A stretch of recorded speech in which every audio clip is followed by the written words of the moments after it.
Hello. So far I've made a couple videos discussing the niches of Pokemon in Nuzlocke, going a bit more detail than most people do when talking about a Pokemon in a Nuzlocke context. And in extending on that, I want to talk here about some of my design foundations for my romhack, which is very tied to the kind of videos I've made on that topic. So one of the main things to talk about here is what exactly my ROM hack is about. So my ROM hack is very much designed around monotype balancing, monotype Nuzlocke as well. So one of the tenets is that I will test each monotype based on their encounters for a given boss fight, such as Roxanne, Brawly, so forth, and try to make sure that there is sufficient counterplay for each type, which involves a fair bit of effort, uh, but it's part of the fun of seeing what kind of niches I can figure out and what kind of Pokemon I would place in different areas and try to maximize diversity of encounters because monotypes generally have more fixed encounters since there aren't that many Pokemon of a given type in an area in most games. But trying to maximize the diversity while also making the fights winnable is an interesting puzzle and something that I like taking time and effort into. But related to that, there are quite a few other design decisions that tie to that. One of the big things is a lot of ROM hacks try to avoid encounter bloat, where in because it's very popular for ROM hacks to try to include each generation of Pokemon, but this gets to a really large deck sizes and leads to the scenario where you have a bunch of Pokemon that don't really matter, that are just taking up slots. That really that can be annoying for Nuzlockers in particular when you have a route with like 10 normal type rodents and you could have just condensed that into one Pokemon. However, personally, I do like designing for massive decks because one of my personal values is looking at the each Pokemon and the comparisons and differences between it and other similar Pokemon, looking at them in a minute, uh, lower level approach to their nuances and how similar Pokemon can have certain things that you can capitalize on without fundamentally changing them. And that's one of the main things I go with. Some other ROM hacks, like say Sweltering Sun, does also have the full decks up to their Gen 7, obviously, since it's an Ultra Sun and Moon ROM hack. But it will make drastic changes so that Pokemon still maintain uh, niches over each other and avoiding direct overlap so that each Pokemon can be viable and unique. And conceptually, that's a pretty nice idea, though that's not something I try to aim too much nowadays. In the earlier days when I was designing the ROM hack, I did try to tune Pokemon to have like meaningful differences, very significant niches against each other. But uh, I eventually it became hard figuring out the right level of tuning, and there was an imbalance that arose there. And later on, I realized that for my own purposes, to stick to tamer changes between Pokemon. Of course, that leads to uh, big overlap between something like, say, Butterfree and Vivillon, But one thing, because it's a monotype game, that's not too bad because you want to have a significant number of encounters for a given type in a monotype designed game. And if you limit your decks to having only one of each archetype, you'll have very limited numbers for a given type, such similar to some earlier vanilla games where you could have, like say, a Kanto game where you only have maybe 6 Pokemon you can actually use of a given type. And so naturally, there's about like there's probably a bit over 50 fully evolved bug type Pokemon, and so keeping all of them, if you're designing for monotypes, isn't too bad because maybe you'll have 30 or so encounters among those 50, which is a solid amount, as opposed to limiting the decks and maybe having like 7 or 8 encounters of the type, which makes it quite fixed. Additionally, having overlapping rules isn't too bad in Nuzlocke sometimes because it means that if you can play a certain Pokemon riskier, knowing that there's another one that can fulfill similar roles. Like in a mono bug, you could risk your Butterfree to a crit more often if you know that you'll eventually or currently have a Vivillon that can perform a similar role in terms of compoundized sleep powder. And especially in that case, maybe you don't want to give it a wide lens to make the sleep powder guaranteed because you want another item for a certain function. Then that allows you to play with RNG more because compoundized sleep powder is 97.5% accurate without a wide lens. With a wide lens, it's fully accurate. But maybe you want a focus sash or a choice scarf to uh, commit to the play more, especially given Butterfree stats. Then you have that 2.5% chance of missing with the sleep powder. But if you have a Vivillon, you can afford a potential loss of Butterfree to a sleep powder miss if it reaps enough benefits with the 97.5% of the time. So there's stuff like that where it's not too bad when there's overlap in a monotype setting.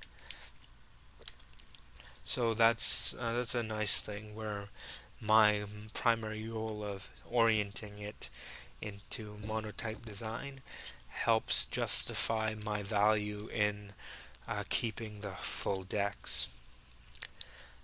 But regarding this, there's still some things worth saying about the difference between, say, Butterfree and Vivillon. Butterfree has a few moves Vivillon doesn't have access to, such as Skill Swap, Baton Pass, Reflect. Baton Pass is, of course, useful if you allow setup because they're both Quiver Dance spawns. But the difference is Butterfree can pass those Quiver Dances if you allow setup. I wouldn't allow Quiver Dance in my personal rule set, but since my romhack does emphasize flexibility, both these Pokemon would have the ability to learn Quiver Dance at some point. In some point in the game, the levels and stuff is still up to me in the future in terms of balance. But that's worth noting.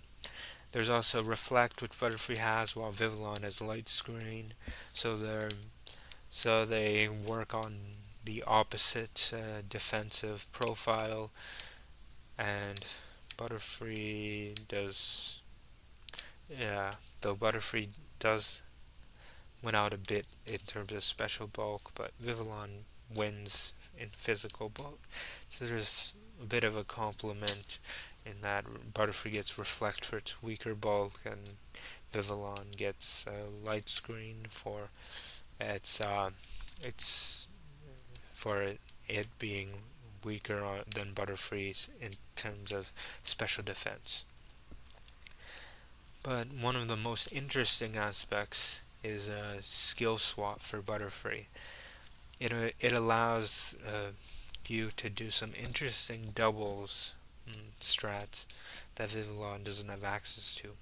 Because let's say you have Butterfree and an Intimidate Pokemon with low accuracy moves, Arcanine, Hisui, or Salamence. You can, if you're fighting against a trainer with leading with physical Pokemon, a Scarfed Butterfree paired with a Salamence or Arcanine could be a funny choice, where you Scarf Skill Swap on your Salamence or Arcanine to pass them Compound Eyes, and you swap Intimidate to your Butterfree. And how Intimidate works is that each time the ability is obtained, it will proc. So you will get the Intimidate proc from the Salamence or Arcanine, but then you'll also get it again when you skill swap it from Butterfree. So you're getting two Intimidate procs, as well as giving your Salamence the Compound Eyes to strengthen out its moves such as Dragon Rush, Fire Blast, Stone Edge, Hurricane, having access to high power moves without missing, in addition to double Intimidate, is a pretty funny strategy. Arcanine can do similar things with Fire Blast, Stone Edge, and so forth. Head Smash if you're spicy, though you may want to just Rock Head that. But Rockhead, Head Smash misses a lot, which is not reliable in Nuzlocke. So there's things like that are worth considering.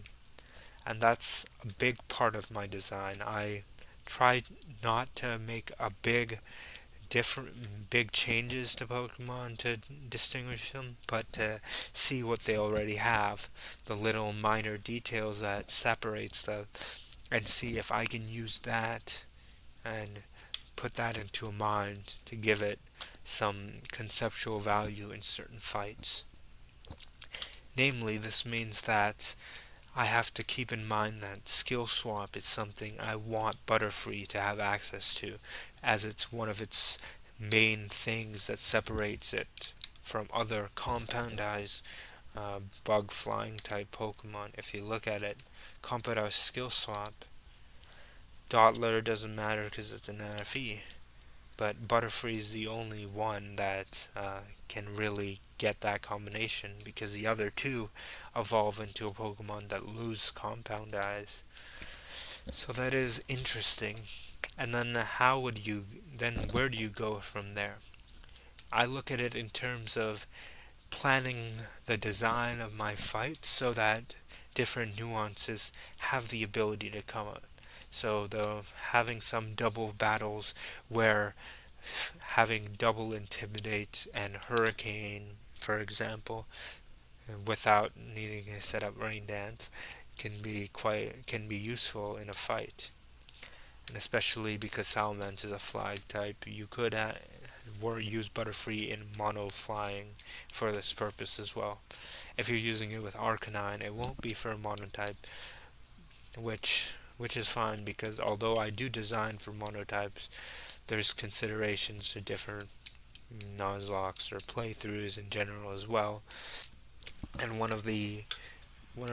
something I want to do with the romhack eventually is, after I finish Nuzlocking it with each monotype, I want to try getting through the game with each Pokemon and a team that works alongside it. So having Butterfree get all the way to the Hall of Fame with another team, and similarly with Vivillon, that would be fun. And along the way, I would definitely want to use some of the things that Butterfree has over Vivillon, and see if I can rock a skill swap fight somewhere.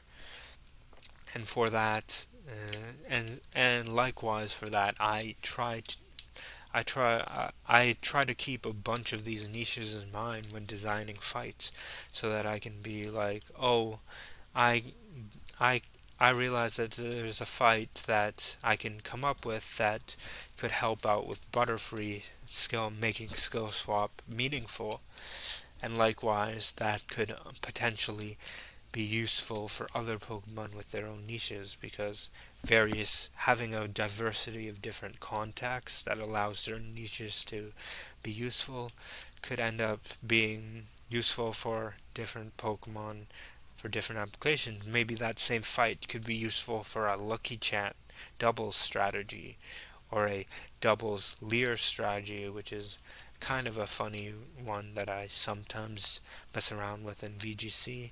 Not to the greatest extent, but moves like Leer can be pretty solid in double battles in a, as a side grade to something like Helping Hand.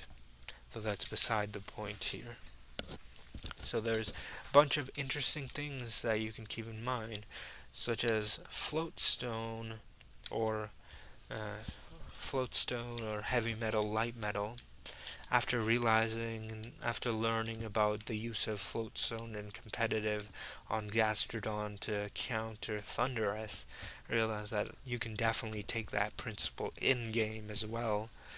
And I created a mapping of different low kick and grass knot Pokemon and the Pokemon that Floatstone could be benefit in a given fight, and that's something I keep in mind for one of my a, a couple of my uh, trainer battles for lesser trainers where they might employ grass knot or low kick, and certain Pokemon you'll get up to that point will have a meaningful reason to run Floatstone.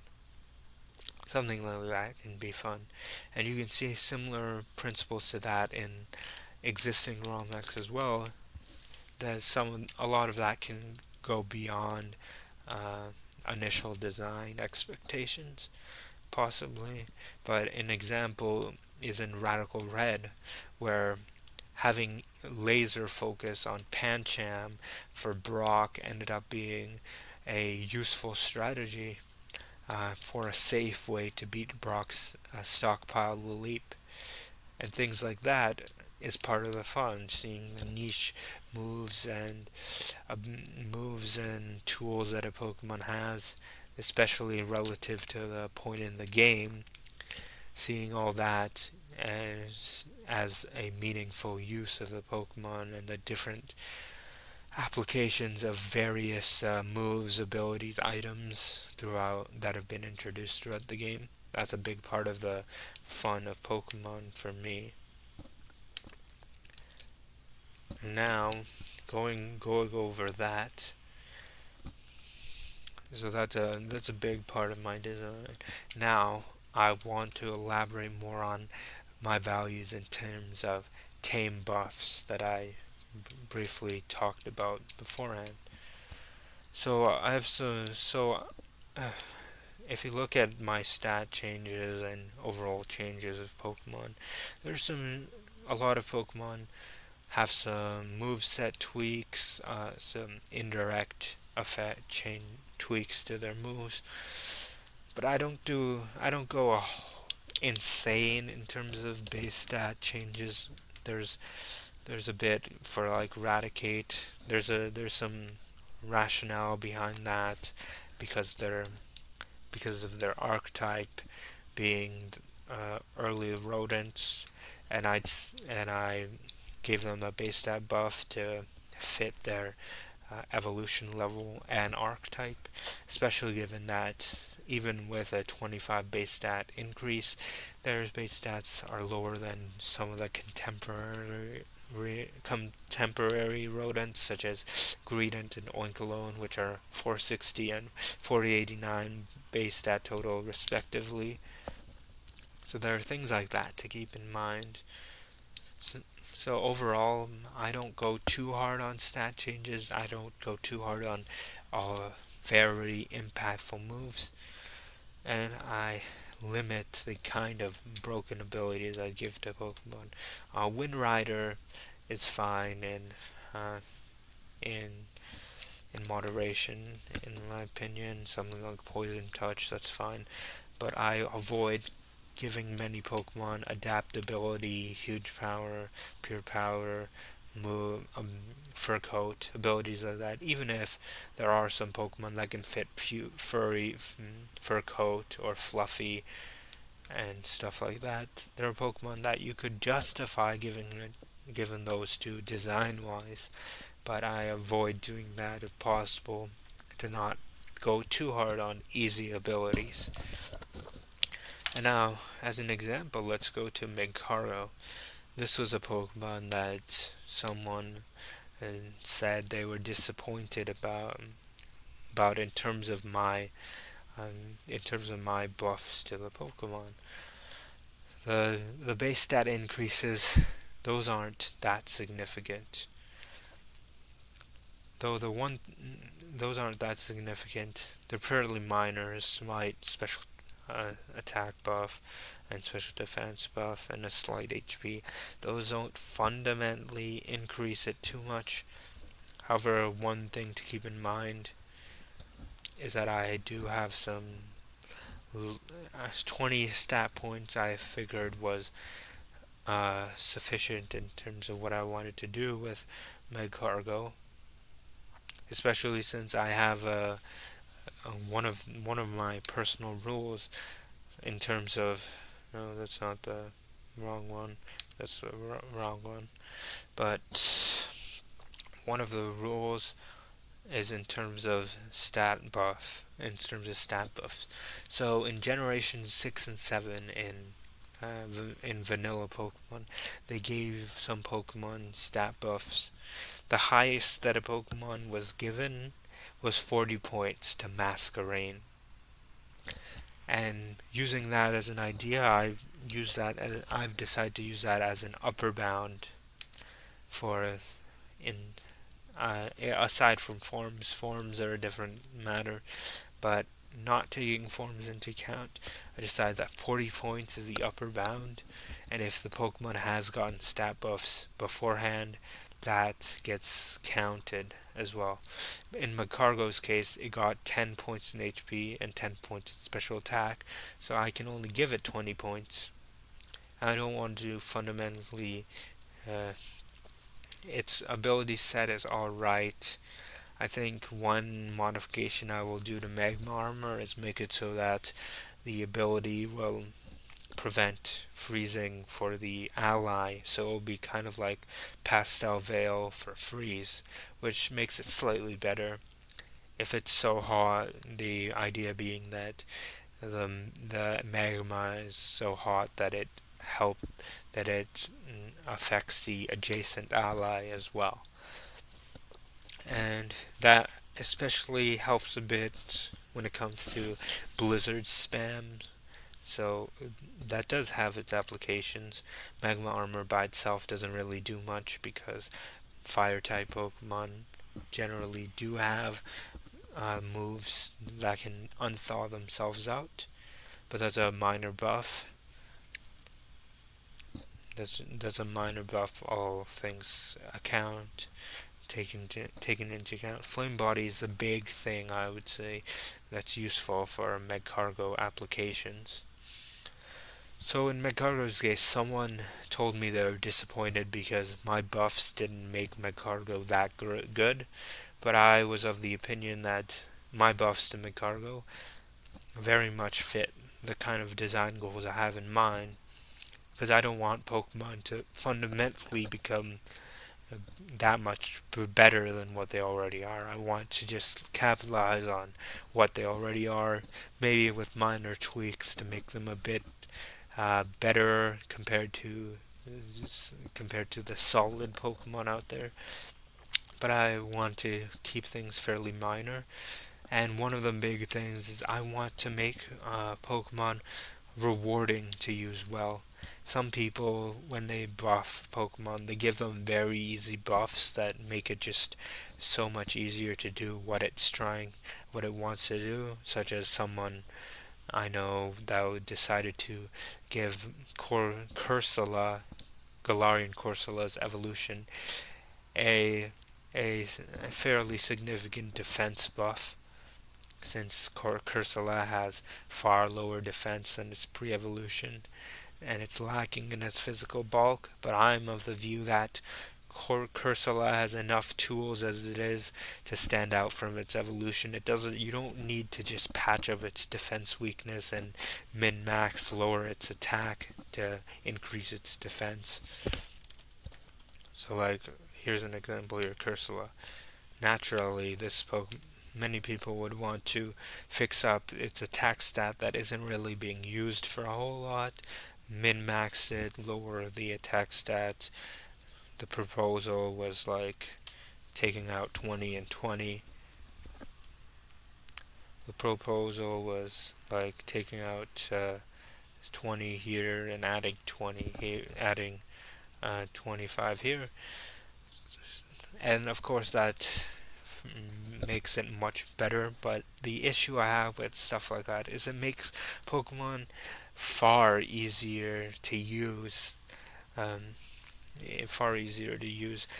Uh, Instead of just being a Pokemon with weaknesses that you can play around with to capitalize on their strengths, a lot of people make a Pokemon like this just generally just far easier to use and to leverage their strengths. Like the thing with Cursula is some of the advantage it has over its pre-evolution are its high special attack that allows you to use it with spec sats and so forth. And another thing is Perish Body, which can be useful for some pivot strats. Parasong strats for pivot sequencing can be pretty useful for higher level Nuzlocke play. And one big thing is it gets Strength Sap, which its pre-evolution does not get. One of the best recovery moves of all time. So Cursula has plenty of tools that you don't really need to improve on it in a fundamental level, which is why I'm not a fan of doing something like just buffing its defense to a significant level to make it overall bulkier on its weaker side. I don't think that's not something I'm too big of a fan of.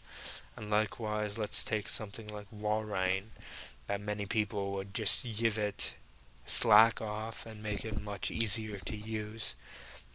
Someone suggested that if that a Walrein without slack off, you wouldn't have much reason to use over other Pokemon, other bulky water types that do have recovery. But I'd say there's plenty of ways to use Walrein, and Walrein's a Pokemon that you can get a bit more creative with in terms of healing, especially with the advent of snow. You could Starrain was pretty well known in competitive Pokemon when Hail was permanent, but even without permanent Hail, Ice Body can be quite funny and have some amusing applications. If you're using, say, a Walrein with Hail, Protect, Aqua Ring, Dive, this is a very much a leftover Ice Body. This is a very amusing Stall self-sufficient set, especially in my hack where I take the defense boost of snow into hail, but keep the hail chip, which of course snow removing hail chip helps for non-ice teams. It helps with the diversity of hail teams, but since this is a monotype Nuzlocke, having hail to benefit mono ice teams, as well as keeping the snow defense boost, is pretty nice. And that also makes it so hail and snow aren't both half of sandstorm. They are both, and just both of the aspects of sandstorm in terms of the damage and the buff to the type. And something like this, Aqua Ring with Wishy-Washy is something I've found to be far better than I expected when I was playing Ultra Sun and Moon. And you can bring that idea over here with Protect Aqua Ring, but also Hail Ice Body. So the idea here is you go against a Pokemon that isn't doing more than 40%. Ideally, maybe if it's doing like 40% max to you with a physical attack. This is quite a funny set. Hail Hail Protect recovers you 25% in the first cycle, and they lose 12.5%. And then you have your defense boost, then you Aqua Ring Protect, and in that second cycle of moves, you got 37.5% HP, which is possible you healed more than the average amount that the opponent is doing to you based on your bulk. They're probably doing like 30%, that which might even be 20% after the defense boost of snow. And dive makes it even funnier. Not as much in the first cycle of hail, but in your second cycle after your first hail wears off and you reset it, dive.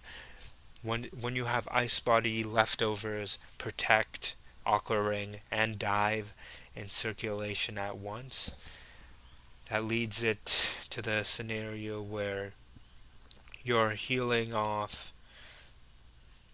You're healing off what?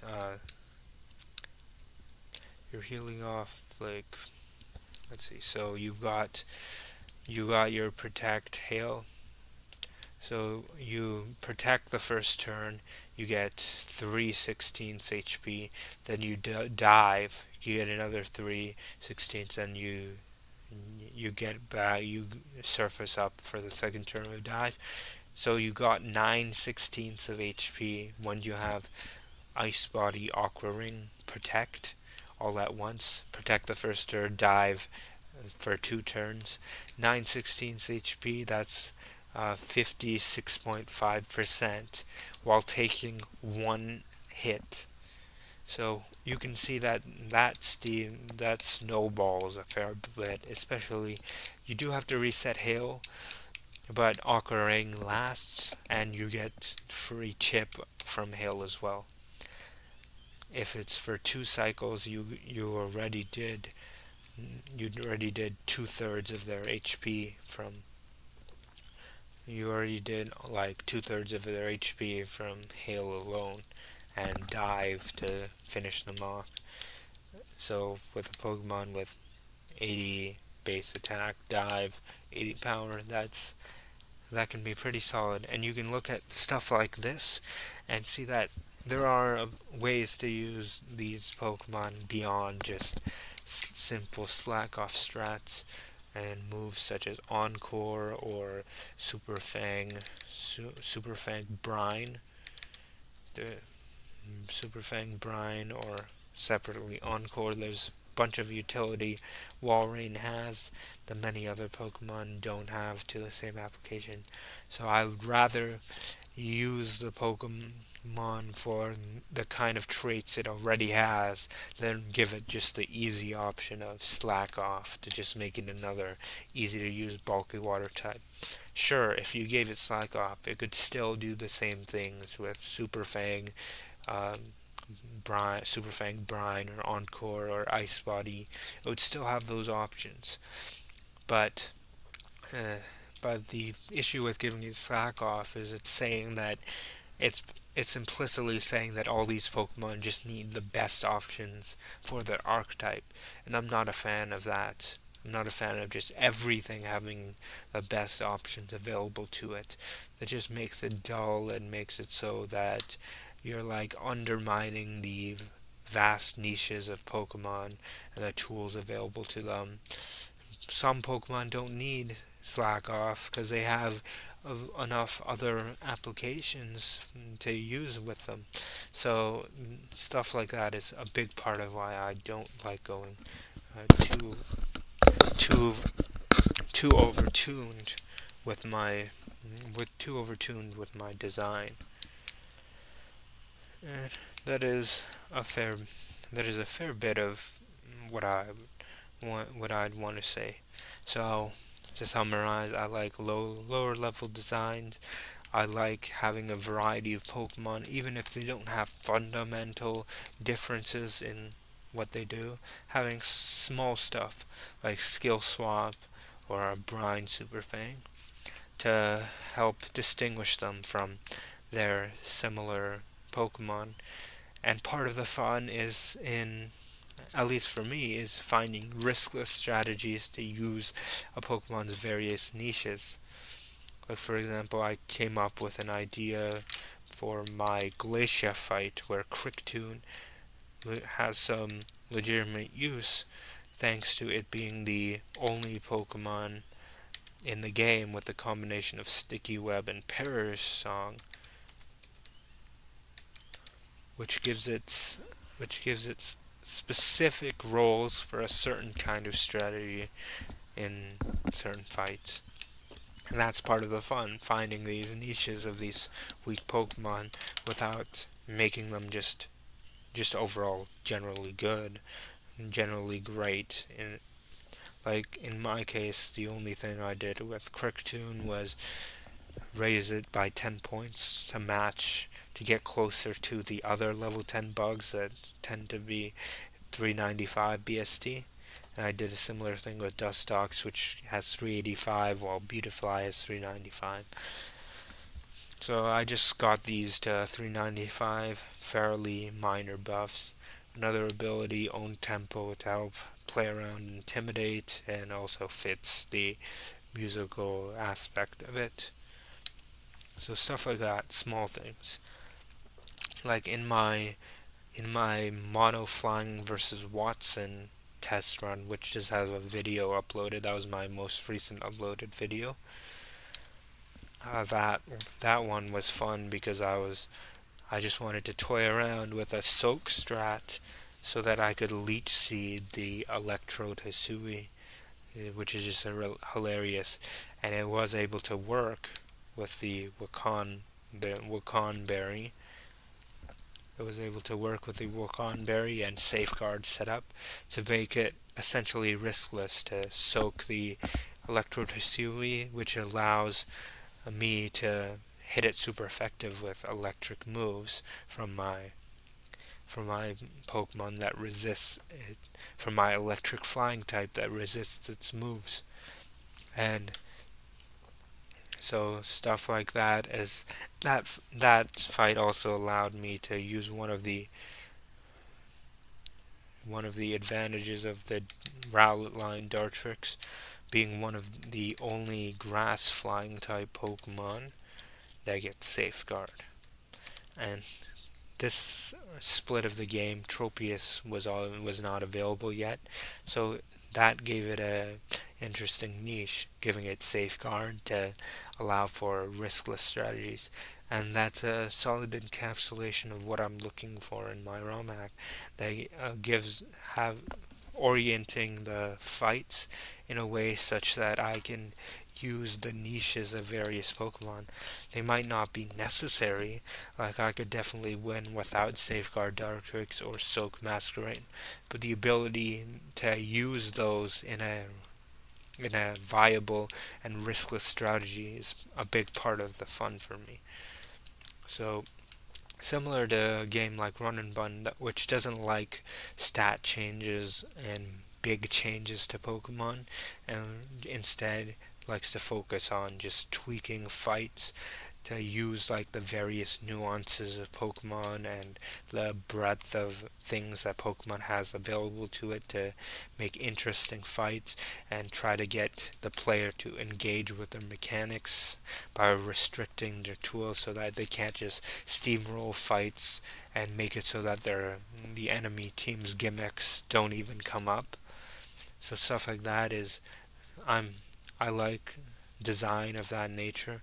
Although because I give the player a lot of flexibility, that's another big design foundation where I like to pretty much give a Pokemon all of the good tools it's gotten throughout the years, even its niche ones, such as maybe a special Egg Move Wish on on Egg Move Wish on Hypno or something. I want Hypno to have access to its best options. within some constraints. Like I do stick to the pruning of toxic and hidden power for most movesets. Scald no longer TM in my romhack. It has very limited distribution. I like some of those design decisions, but overall I do like having um, over giving Pokemon their options, and that's a big part of, let's say, my tweaks to Luxray, which doesn't fundamentally get massive buffs, but I'm taking into consider its various moves, giving it the ability to get access to Trailblaze, Agility, Psychic Fang, Superpower, stuff it already has, but trying to being conscious that it will get these options more feasibly than in vanilla games, or might be an egg move, might be specific to certain games with specific tutor moves and stuff like that. And something like Baby Doll Eyes, which it only got by level up on Shinx, and specifically Gen 7. It lost it in later gens, but that's a pretty nice, useful move. So keeping something like that, I like keeping the options of Pokemon high. And so a difference between something like the run and bun design, where it limits your options so that you can engage with the mechanics of the hacks and the gimmicks and fights it employs. I do like employing gimmicks and interesting strategies I've seen around, such as one VGC team that involved Sand Tomb, and Salt Cure. That was with Binding Band. That's a pretty funny idea that had some actual applications.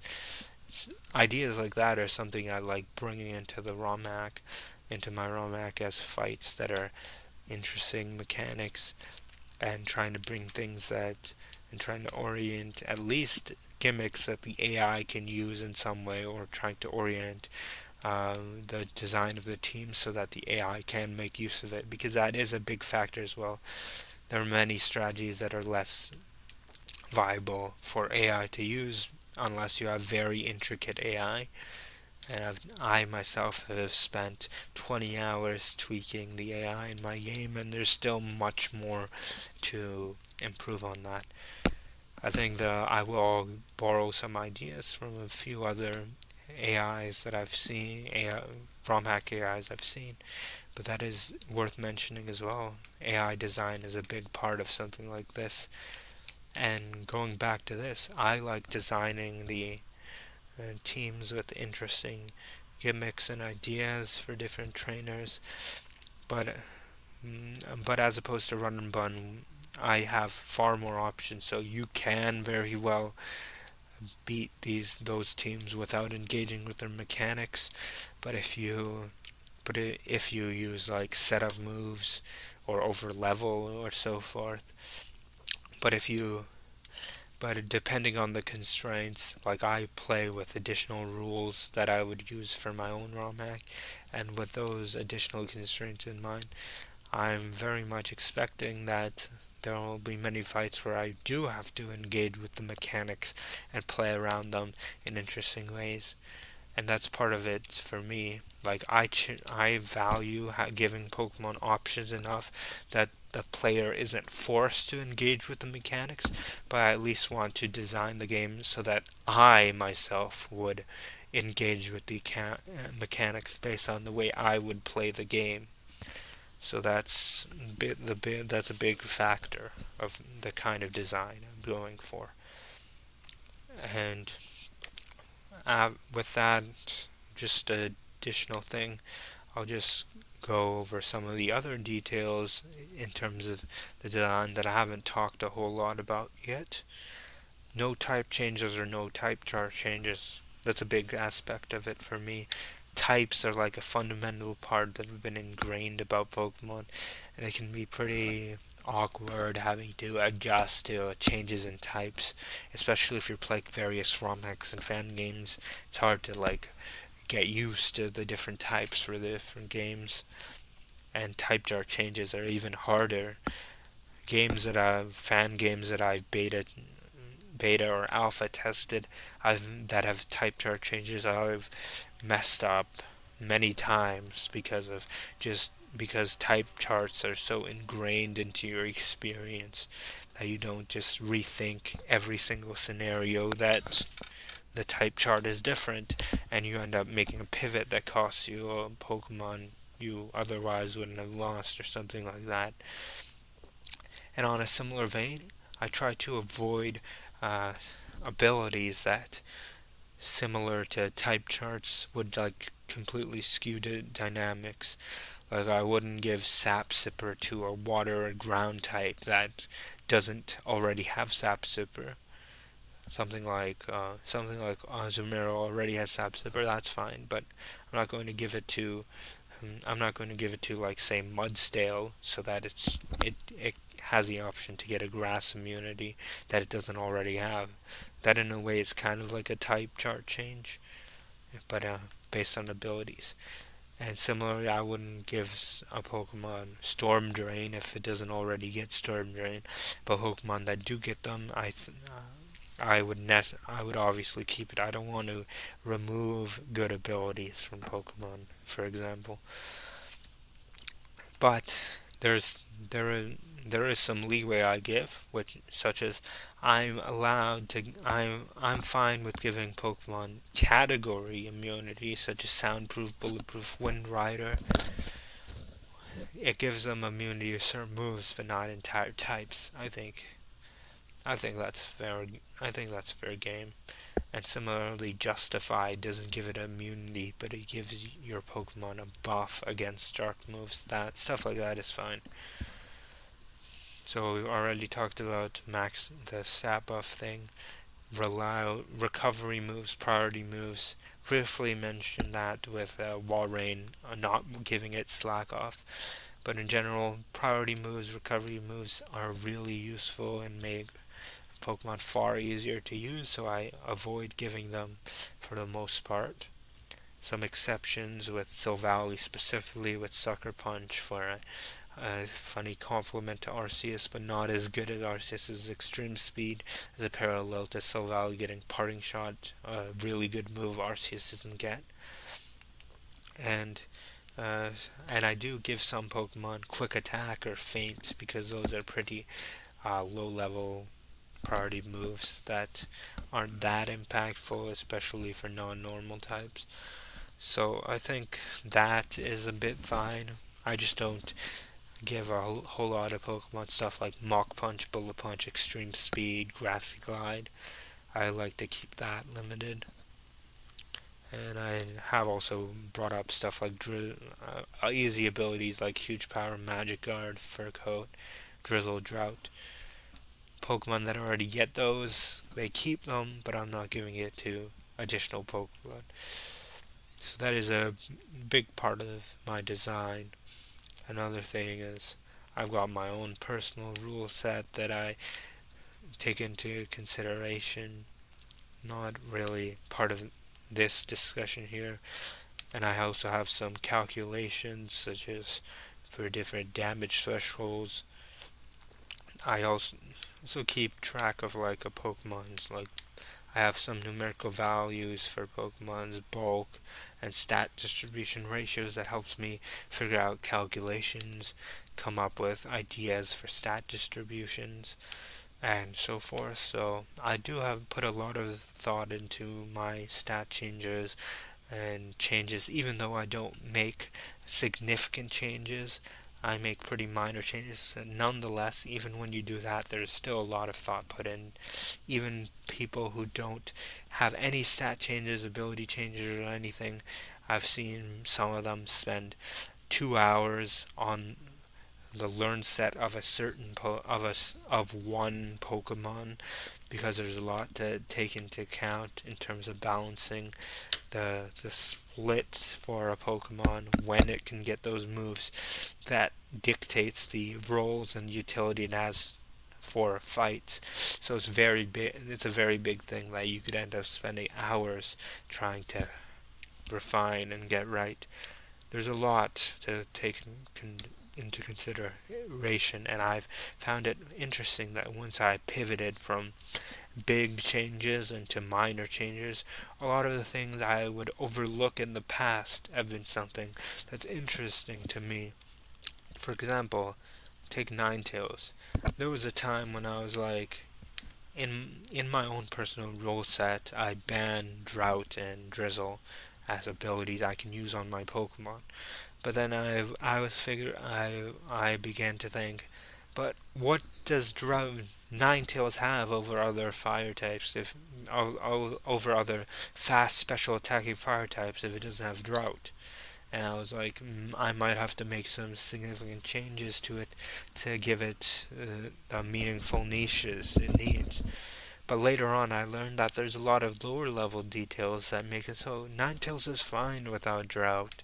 For example, one of the main things with Ninetales is Disable.